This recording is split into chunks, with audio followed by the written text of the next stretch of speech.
आजुक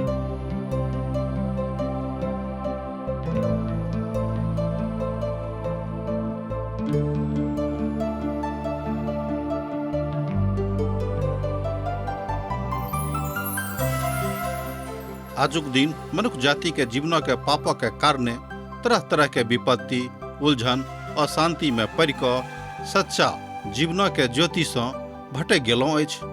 हुनका नहीं मालूम छनि कि जीवन के नीक ज्योति की अछि। यह लेल TWR इंडिया असक इजोत कार्यक्रम के लऽ कऽ अहाँ के बीच में प्रस्तुत कऽ रहल छथिन कि सब जनजीवन के उद्देश्य के समझ कऽ जीवनक ज्योति में आगाँ भऽ सकी आ परमेश्वरक संग हुनका मिलाप भऽ जाय। यह बाइबलक सिलसिलेवार अध्ययन पर आधारित अछि। कृपया कऽ अहाँ देखू, सुनू, परमेश्वर अहाँ के जनजीवन के ज्योति आ इजोत ठहरेक।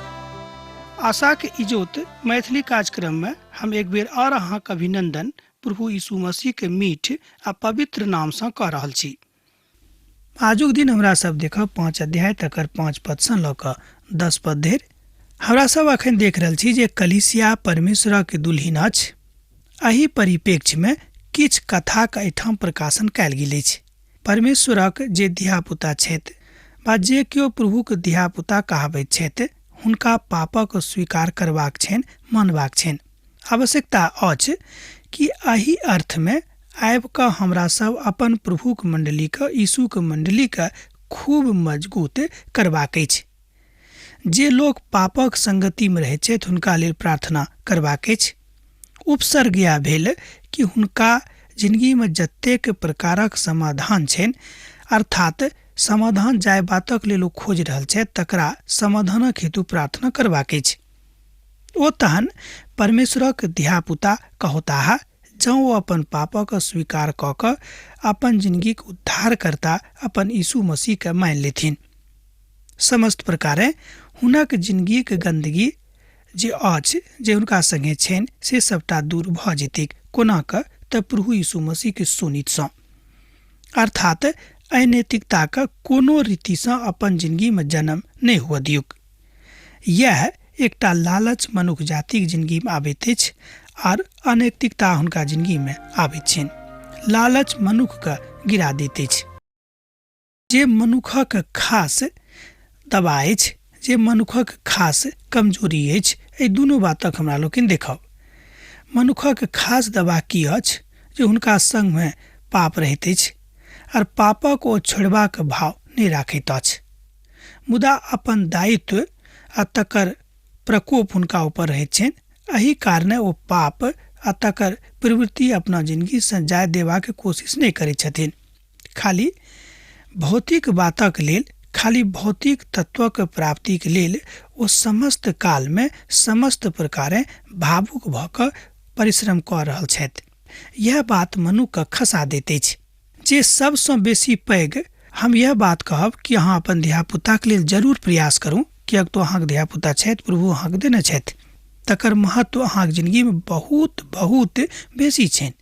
मुदा अपन धियापुता के अनेरे पैघ करबाक लेल जँ अहाँ कोनो छोट बाटक अपनाबैत छी, अर्थात पापक बाटक अपनाबैत छी, तऽ ई उचित गप नहीं भेल। तहन कहियो कहियो लोग पद प्राप्ति के लेल अनेरेक इच्छा पाल कऽ आ लोक के तकलीफ पहुँचा कऽ पद पाबैत छथि, जे बात प्रभु के एको रत्ती नहीं सोहाबैत छनि। दैहिक रीति सँ, मानसिक रीति सँ, आर्थिक रीति सँ हमरा लोकनि पाप करबाक प्रवृत्ति करैत रहैत छी वा ओहिमे लागल रहैत छी। मुदा ई बात प्रभु यीशु मसीह के कहियो पसंद नहीं भेलनि आ नहीं कहियो हुनका पसंद छनि आ नहीं कहियो हुनका पसंद हेतनि। आवश्यकता अछि कि संसार में जते काल धरि हमरा लोकनि छी, अपन उद्धारकर्ता के संगति में, हुनक सानिध्य में स्वयं का मजबूत करी। बहुत लोग एहनो छथि जे संसारक सब प्रकारक आहार व समस्त प्रकारक आदर आ समस्त प्रकारक आनंद प्राप्त कऽ चुकने छथि। एहनो लोग का अहाँ सुनबै जे कहता है कि हम एहि संसार में समस्त प्रकारक आदर, समस्त प्रकारक आहार, समस्त प्रकारक सम्मान पाबि गेल छी। हम कहब कि ओ झूठ बाजैत छथि, किएक तऽ संसार में एहन केओ नहीं छथि कि समस्त प्रकारक आहार ओ खा सकैत छथि, किएक तऽ ततेक पैघ संसार अछि जे ई बात संभव नहि थिक। मुदा समस्त प्रकारक सम्मान ओ पाबि गेल छथि सेहो हम नहि विश्वास राखैत छी, मुदा भऽ सकैत कि ओ लगभग पाबि गेल हेताह।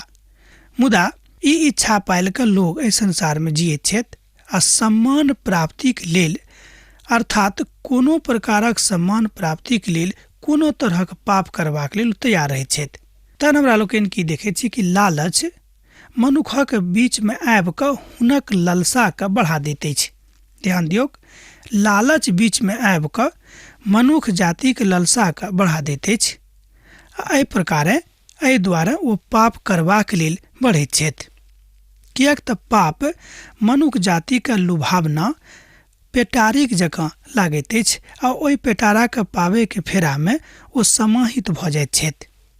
ओ इच्छा कतेक विस्तृत भऽ जाइत अछि कि तकर वशीभूत मनुख भऽ जाइत छथि। मुदा इच्छाके वशीभूत भेलाके कारणे हुनका जिन्दगीमे पापक सबटा बन्धन आबि कऽ हुनक जिन्दगीके बान्हि दैत अछि आ वएह बात मनुख जातिके परमेश्वरके प्रगाढ़ परमेश्वरके प्रेमक सँ अलग कऽ दैत अछि। यह बात हमरा लोकनि देखैत छी कि मनुखके सम्मोहन भऽ जाइत छनि जहन ओ संसारक झकझकौआके देखैत छथि। हुनका मनमे शैतान निराशा आनि दैत छथिन कि देखियौ अमुक आदमीके लग कतेक नीक मुकाम छनि, एकटा बात आर हुनका लग देखियौ कतेक नीक गाड़ी छनि, आगाँ हुनका लग देखियौ कतेक नीक पाइ छनि, हुनका लग देखियौ हुनक धियापुता कतेक नीक छथि, पढ़ैमे खूब तेज, आ देखियौ हमर धियापुताके एकदम बोतल। ई तरहके गलत भावना, एहि तरहके निराशाके भाव शैतान आनि कऽ अहाँके कमजोर कऽ रहल अछि। ध्यान दियौ, एहि तरहके मूर्खतामे नहि पड़ब, किएक कि पवित्र पोथी बाइबलके अनुसार ई मूर्खताके गप थिक। अहाँ अपना ऊपर पापक शिकंजाके मजगूत होइत नहि दियौ, किएक तो शिकंजा कसि रहल छथि तकरामे फँसबाक जरूरत नहि थिक। अहाँके अपन प्रभुके सन्मुखमे राखि कऽ, अपन यीशुके सन्मुखमे राखि कऽ पुरुषार्थ करबाक अछि आ तकरासँ लड़बाक अछि कि हम पाप नहि करब, किएक नहि हम तकलीफेमे पड़ल रहूँ। जहन एहि बातक स्वीकारात्मक भाव अहाँके जिन्दगीमे आबि जायत तऽ प्रभु अहाँके नीक बुझत आर प्रभुके प्रसन्नतामे अहाँ रहबै आर सम्पूर्ण प्रकारक जे बात मनुखके एम्हर ओम्हर लऽ जाइत अछि, ललचाबैत अछि, ओ कोनो तरहक लालचमे अहाँ नहि पड़बै। तहन धन्यवाद दियौन प्रभु यीशु मसीहके जे एहि व्यवस्थाके अहाँके लेल राखने छथि। हमरा सभक लेल प्रभु बहुत प्रकारक व्यवस्थाके राखने छथिन, मुदा ओहि अधिकारक प्राप्तिके लेल हमरा सब प्रयास नहि करैत छी। ओ बाजि रहल छथि जे वाचाके अर्थाभाव मनुख जातिके पाप करा दैत अछि। कथाके अधिकार अहाँके भेटैत अछि, अर्थात जे अधिकार परमेश्वर अहाँके देने छथि तकर दुरुपयोग सेहो हमरा लोकनि करैत छी। लालच ललसा मनुखके एम्हर ओम्हर कऽ दैत अछि। बहुत लोग अपन अपन ललसाके प्राप्तिमे अपन भाइके सङ्गे, अपन पड़ोसीके सङ्गे, अपन गामवलाके सङ्गे, अपन देशक सङ्गे गद्दारी करैत छथि। हमरा लोकनि एहि बातके देखैत रहैत छी, सुनैत रहैत छी, पढ़ैत रहैत छी। बात बड्ड सत अछि। तहन ओहि भाइके ओहि बहिनीके जे एहि तरह काज कऽ रहल छथि हुनको बेसी दोष नहि छनि। दोष एतबे छनि कि ओ प्रभुसँ प्रार्थना कऽ कऽ परमेश्वरके ज्ञानक प्राप्तिके दिस नहि बढ़ैत छथि। बहुत लोग एहि कथाके अपन आदतक अनुसार कहैत छथि और बहुत लोग सतमे हृदयक गहराइसँ कहैत छथि कि अब हम अपन पुरना आदतक छोड़ि देब आर परमेश्वरक आज्ञाके अनुसार अपन जिंदगीके उचित रीतिसँ जियाब। ई बात छल परमेश्वरक महान काजके दिस अहाँके लऽ जेबाक बात, अर्थात विशालतम हृदय प्रभुके छनि। ओ चाहैत छथि कि अहाँ हुनका दिस रहियौ आर हुनकामे बनल रहियौ, किएक तऽ परमेश्वरक नाम अनेरे लेबाक आवश्यकता सेहो नहि अछि। बहुत लोग अपन पापक लुकेबाक लेल परमेश्वरक नाम अनेरे लऽ लैत छथि। नाम तऽ नहि लेब, हम एगोटेक विषयमे अहाँके उदाहरण दऽ रहलहुँ हेँ। एक गोटे खूब पाप करैत छथिन, मुदा हुनका मन में हृदय में परमेश्वर नहीं छनि। मुदा ऊपरका मन से जहन हुनका लग जेबै तऽ कहत कि हाँ जे किछु हमरा लग अछि ई तऽ प्रभुक देवल अछि, प्रभु से बढ़ि कऽ केओ नहि छथि। तऽ हुनक धिया पुता से हमरा भेट भेल, हुनका से पुछलनि कि यौ अहाँक पिताजी तऽ अतेक ईश्वरवादी छथि, अतेक परमेश्वरक मानै छै, तहन अहाँ किया कि झूठ काज कऽ रहलहुँ हैं।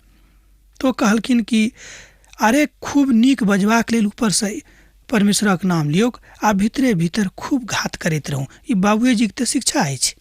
तहन अहाँ बुझियौ एहि तरहक लोग, मीठ बाजयवला लोक एहि संसारमे छथि, जे ऊपरका मनसँ खूब प्रभुक नाम लेत।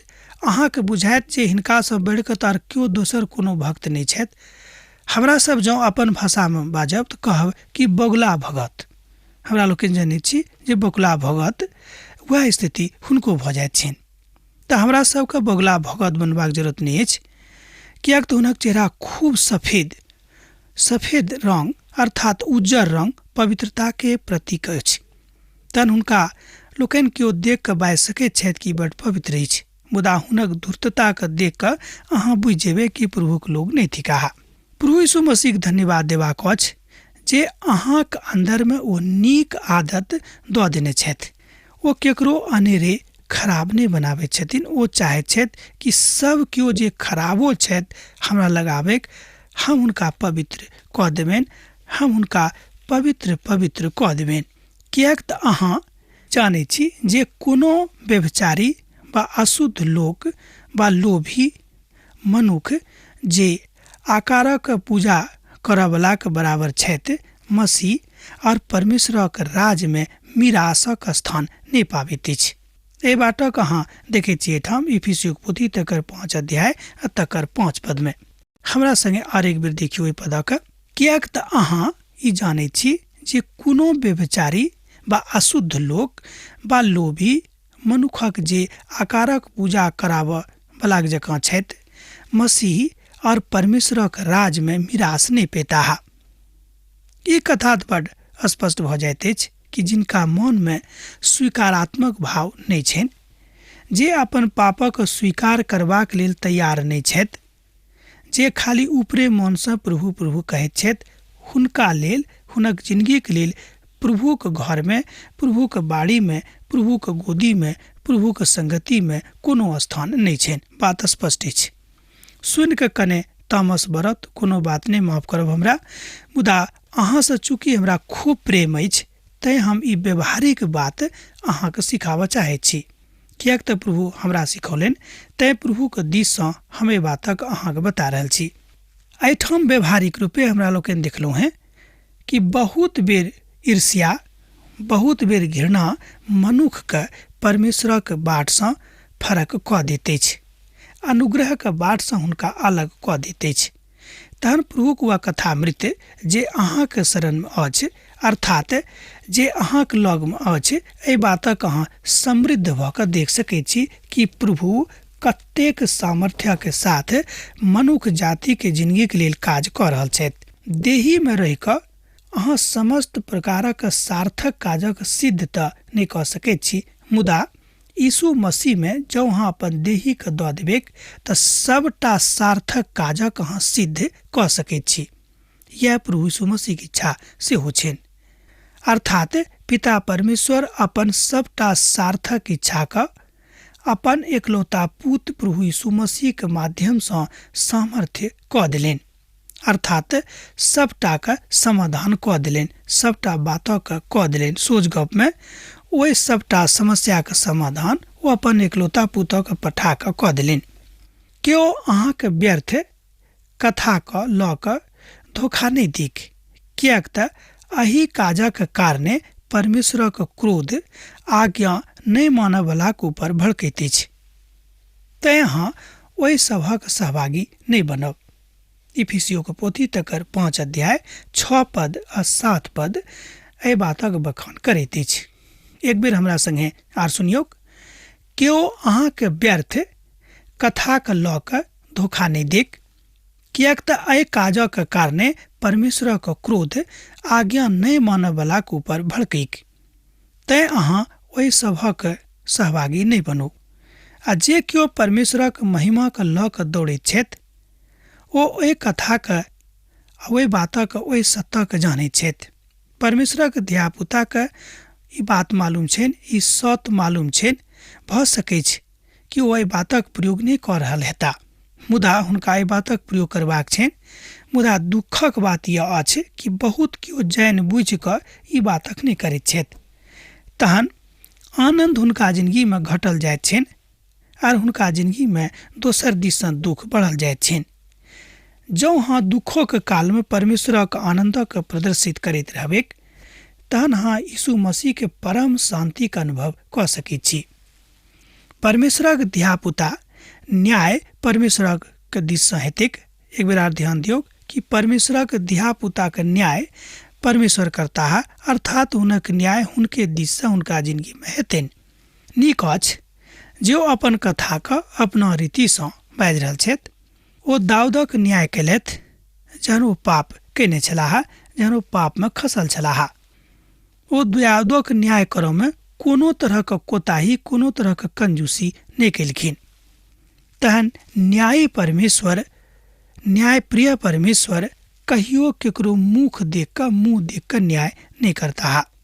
जो हमरा सब अपन न्याय अपने करैत रहबै तऽ कहियो एहि बातक संभावना नहीं हैत कि हमरा सब अपन पापसँ छुटकारा पाबि जेबै। अपन शांतिके लेल लोग तरह तरहके काज करैत छथि पाप करलाक बाद कि ई कऽ लेब तऽ हमरा जिन्दगीमे शांति आबि जायत। परमेश्वरक वचन कहैत अछि कि जाबे धरि अहाँ यीशुके शरणमे स्वयंके नहीं दऽ देबै अहाँके उद्धार नहीं हैत। पहिल कुरिन्थियों पोथी तकर 11 अध्याय 31 पद आ 32 पद एही कथाके कहैत अछि। जँ अहाँके लग पवित्र पोथी बाइबिल अछि तऽ अहाँ एहि बातक देख सकैत छी। आ जँ अहाँ अपना आपके उचित बा ऊँच रूपसँ बुझैत छी तहन अहाँ दण्ड नहीं पाबि सकलहुँ हैं। मुदा प्रभु हमरा दण्ड दऽ कऽ हमरा ताड़ना करैत छथि, एहि दुआरे जे हम संसारक संगे दुखी नहीं ठहरी। एहि बातक हमरा लोकनि एहिठाम देखलहुँ हँ पद 32 में। पोथी भेल पहिल कुरिन्थियों पोथी 11 अध्याय आ तकर 32 पद। एक बेर हमरा संगे देखियौ। मुदा प्रभु हमरा दण्ड दऽ कऽ हमरा ताड़ना करैत छथि, एहि दुआरे जे हम संसारक संगे दुखी नहीं ठहरियै। आ जँ अहाँ पाप कऽ कऽ पापक अधीन भऽ जाइत छी तऽ अहाँ पापक ऊपर विजय नहीं भेलहुँ हैं, अर्थात पाप अहाँके ऊपर विजय भऽ गेलाह। अहाँ परमेश्वरक धियापुता कहाबैत छी। अहाँ जानै छी जे किएक अहाँ परमेश्वरक धियापुता कहा रहलहुँ हैं, किएक तऽ परमेश्वर अहाँके अपन कथाके ऊपर बड्ड विमोचनात्मक दृष्टिकोणसँ प्रस्तुत कयने छथि। एकर अर्थ तऽ यह भेलै कि परमेश्वर अपन भावके, अपन सत्यके अहाँके ऊपर प्रकट कयने छथि। एहि दुआरे ओ एहि संसारमे मनुखक देहीमे उत्पन्न भेलाह और मनुख जातिके लेल महान शांति, महान आराम, महान दुखक समाधान खोजि कऽ आनि देलखिन। आ जँ अहाँ परमेश्वरक धियापुता थिकहुँ हैं तऽ ई सब कथाके करब, किएक तऽ परमेश्वर अहाँके चुनाव कयने छथि। आ जँ अहाँके परमेश्वर नहीं चुनने छथि तऽ और अहाँ अर्ध विश्वासीके अवस्थामे रहैत छी। हम तऽ यह कहब कि तहन अहाँ अर्ध विश्वासीके अवस्थामे जियैत छी, रहैत छी। अर्थ भेल परमेश्वरके स्वयं एहि बातक मौका दियौन कि ओ अहाँके पूर्ण रीतिसँ अपना शरणमे लऽ लेन। अहाँके चुनाव यह करबाक अछि कि प्रभु यीशु मसीह अहाँके उद्धारकर्ता भेलाह आ संपूर्ण जिंदगी अहाँ हुनके हाथमे कऽ दऽ दियौ। अर्थात अहाँ परमेश्वरक धियापुता नहीं थिकहुँ हैं, किएक तऽ परमेश्वर शैतानक धियापुताके चुनाव नहीं केने रहथि। किएक तऽ अहाँ पहिनहिए अन्हार छलहुँ हैं, मुदा प्रभुमे अब अहाँ इजोत थिकहुँ हैं, तैँ अब इजोतक संतानक जकाँ चलू। ध्यान दियौ, किएक तऽ अहाँ पहिने अन्हार छलहुँ हैं, मुदा प्रभुमे अब अहाँ इजोत छी, तैँ अब इजोतक संतानक जकाँ चलू। एहि बातक अहाँ एहिठाम बड्ड स्पष्टताके साथ बतायल गेल अछि। किएक तऽ इजोतक फल सब प्रकारक भलाई और धार्मिकता और सत अछि। आ ई जान योग जे प्रभु के की नीक लागैत छनि। 10 पद हमरा बड नीक लागैत अछि, कने हमरा संगे देखियौ। ई जानियौ जे प्रभु के की नीक लागैत छनि। यह बात हमरो सबक सोचबाक अछि कि हमरा जिंदगी से हुनका सबसँ बेसी की पसंद छनि। पौलुस विश्वासी के पूर्ववत अवस्था के विषय में आगाह कऽ रहल छथि कि अहाँ अब इजोतक संतान थिकौ हैं। अब अहाँ अन्हारक संतान नहीं छी, तैं अहाँके चाल चलन, अहाँके व्यवहार, अहाँके बातचीत एकटा इजोतक संतानक जकाँ रहेक, अर्थात यीशु के धिया पुताक जकाँ रहेक। हुनक स्वभाव में सम्मिलित छलनि माफी करनाइ, दोसरा के दुख नहीं देनाइ, आर जे कियो अहाँके गारि पढ़ैत छथि हुनका लेल प्रार्थना करनाइ।